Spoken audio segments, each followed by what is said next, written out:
کی. غار ثور کے اندر جب مشہور واقعہ ہے سیدنا صدیق اکبر رضی اللہ تعالی عنہ آقا علیہ الصلوۃ والسلام کو جب غار ثور کے اندر لے گئے تو وہاں پر جا کر جب میرے محبوب علیہ الصلوۃ والسلام کے اندر جانے سے پہلے سیدنا صدیق اکبر رضی اللہ تعالی عنہ نے آپ نے نا جتنے بھی غار کے اندر سوراخ تھے نا اپنا کپڑا پھاڑ پھاڑ کر قمیض کو پھاڑ پھاڑ کر سارے سوراخ بند کر دیے. آخر کار ایک سوراخ بچ گیا, کپڑا نہیں بچا. وہاں پر اپنی ایڑی مبارک رکھ لی. محبوب علیہ الصلوۃ والسلام سے عرض کرتے ہیں آقا کافی لمبا سفر کیا ہے, آئیے آپ آرام فرما لیجئے. میرے محبوب علیہ الصلوۃ والسلام آرام فرما رہے ہیں اور گود کس کی ہے؟ ابو بکر صدیق کی ہے. پتہ نہیں لوگ کیسے اس پیارے صدیق کے بارے میں باتیں کر لیتے ہیں جی, پتہ نہیں کیسے باتیں کر لیتے ہیں. گود پیارے صدیق کی ہے, آرام اللہ کے محبوب فرما رہے ہیں. سر مبارک ابو بکر کی گود میں. میں نا جب بھی یہ واقعہ پڑھتا ہوں جو سناتا ہوں نا تو میرے ذہن میں نا ایک نقشہ آ جاتا ہے, نقشہ آتا ہے کہ یار جب کوئی بھی پاس نہیں تھا, دیکھنے والا صرف مالک کائنات ہے, دیکھنے والا صرف اللہ تھا. غار کے اندر دو یار اکیلے, گود کے اندر ابو بکر کی گود اور سر مبارک آقا کا.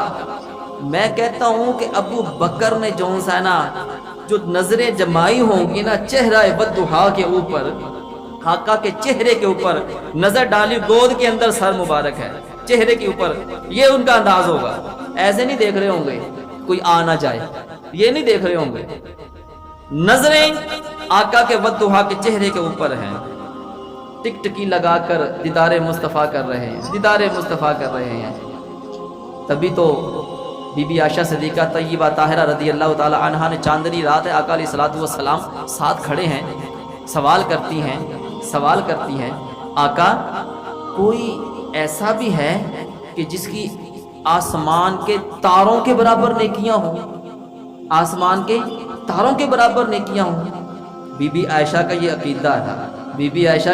یہ عقیدہ تھا کہ اللہ کے محبوب کو یہ بھی پتا ہے کہ آسمان کے ستارے کتنے ہیں, اللہ نے طاقت عطا فرمائی ہے, اللہ تعالیٰ نے علم غیب عطا فرمایا ہے. ہم اہل سنت و جماعت یہی کہتے ہیں کہ آقا کو علم غیب ہے, اللہ کی عطا سے ہے, اللہ کی عطا سے, ذاتی علم نہیں ہے, اللہ نے عطا فرمایا ہے. پوچھا آقا کوئی ایسا بھی ہے کہ جس کی آسمان کے ستاروں کے برابر نیکیاں ہوں؟ میرے محبوب نے فرمایا ہاں عائشہ ہے. جی آقا کس کی ہیں؟ میرے محبوب نے فرمایا میرے عمر کی نیکیاں ہیں. چہرے کے اوپر ذرا پریشانی کے اثار آئے, چہرے کے اوپر. بیٹیوں کو بڑی خوشی ہوتی ہے کہ جب ان کے ماں باپ کی تعریف کی جائے.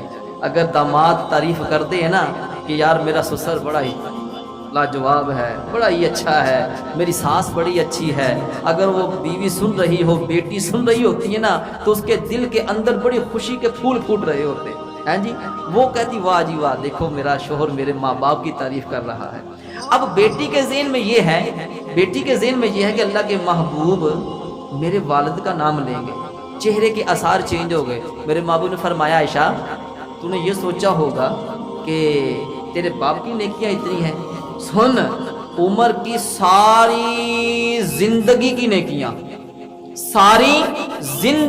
نیکیاں ستاروں آسمان کے ستاروں کے برابر ہیں, لیکن ابو بکر کی ایک رات کی نیکی جو غار کے اندر میرے ساتھ گزاری ہے وہ عمر کے آسمان کے ستاروں سے نیکیوں سے بڑھ کر نیکی ہے. تبھی تو عمر فاروق نے عرض کی تھی اے ابو بکر اگر تجھ سے ایک چیز مانگوں تو دے دو گے؟ ابو بکر نے کہا مانگو, جان مانگتے ہو جان بھی دے دوں گا, مال مانگتے ہو مال بھی دے دوں گا. عمر فاروق عرض کرتے ہیں ابو بکر نہیں, جان کی ضرورت نہیں ہے, مال کی ضرورت نہیں ہے, بس وہ غار کے اندر جو تو نے ایک رات محبوب کے ساتھ گزاری تھی نا اس میں سے ایک نیکی مجھے عطا کر دے. ایک نیکی مجھے دے دے۔ پیارے ابو بکر نے پتہ کیا فرمایا؟ اے ابو بکر جان مانگتا تو جان دے دیتا، مال مانگتا مال دے دیتا۔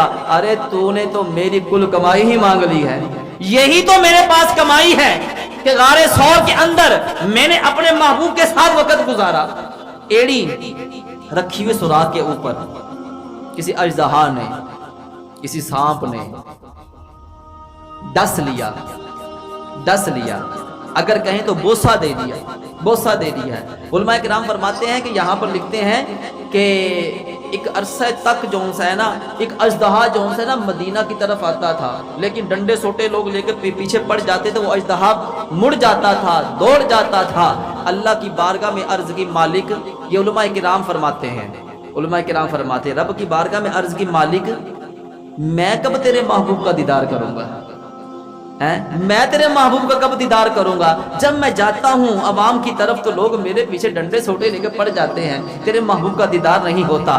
اللہ فرماتا ہے، اللہ نے فرمایا اے اژدہا پریشان نہ ہو، ایک دن آئے گا تجھے بھی میرے محبوب کا دیدار ہوگا، تجھے بھی میرے محبوب کا دیدار ہوگا۔ سانپ کی کیا جرت کہ ابو بکر کی ایڑی کو ڈنگ مار دے؟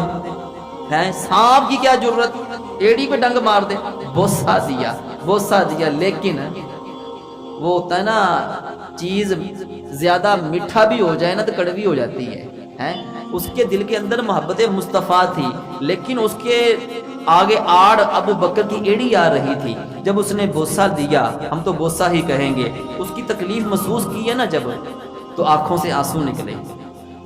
اب وہ آنسو کہاں گئے؟